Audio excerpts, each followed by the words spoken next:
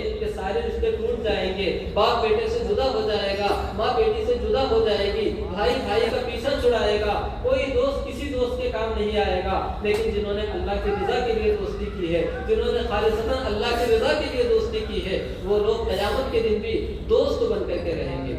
آپ عربی زبان کے اعتبار سے غور کریں تو ایک حبیب ہوتا ہے اور ایک اس سے بھی آگے بڑھ کے خلیل ہوا کرتا ہے۔ خلیل کی جو محبت ہوتی ہے وہ بہت گہری ہوا کرتی ہے، اسی لیے اللہ رب العزت نے حضرت ابراہیم علیہ السلام کے لیے فرمایا کہ وَاتَّخَذَ اللَّهُ إِبْرَاهِيمَ خَلِيلًا، کہ ہم نے ابراہیم کو خلیل بنایا ہے۔ ایک خلیل ہوتا ہے، ایک صدیق ہوتا ہے، صدیق مطلق دوست کو کہتے ہیں، خلیل پکے دوست کو کہتے ہیں، اور جو اللہ کی رضا کے لیے دوستی کرتے ہیں قرآن ان کو صدیق نہیں کہتا ہے بلکہ قرآن ان کو کہتا ہے الاخلاء۔ یہ سارے کے سارے لوگ جو اللہ کی رضا کے لیے دوستی کرتے ہیں یہ خلیل ہوا کرتے ہیں، لہذا قیامت کے حوادث بھی ان کی دوستی کو منقطع نہیں کر سکتے، اس لیے کہ ما کان للہ یبغا، جو اللہ کے نام پہ جڑ جاتا ہے قیامتیں بھی اسے نہیں توڑ سکتی ہیں۔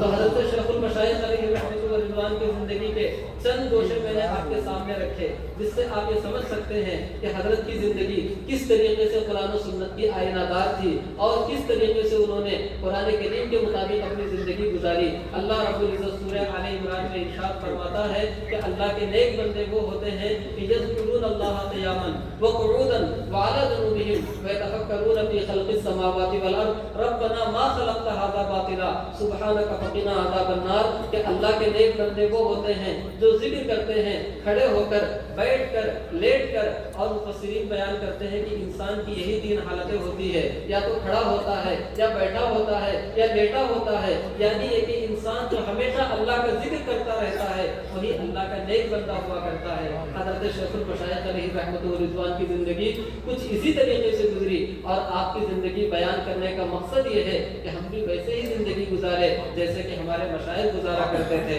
ہمارے اسلاف گزارا کرتے تھے، اللہ کے نیک بندے گزارا کرتے تھے۔ اسی میں ہمارے لیے کامیابی ہے اور اسی میں ہمارے لیے نیک نامی ہے۔ اللہ رب العزت کی بارگاہ میں دعا ہے کہ جو کچھ میں نے بیان کیا اس پہ مجھے اور آپ سب کو عمل کی توفیق عطا فرمائے۔ وآخر دعوانا الحمدللہ۔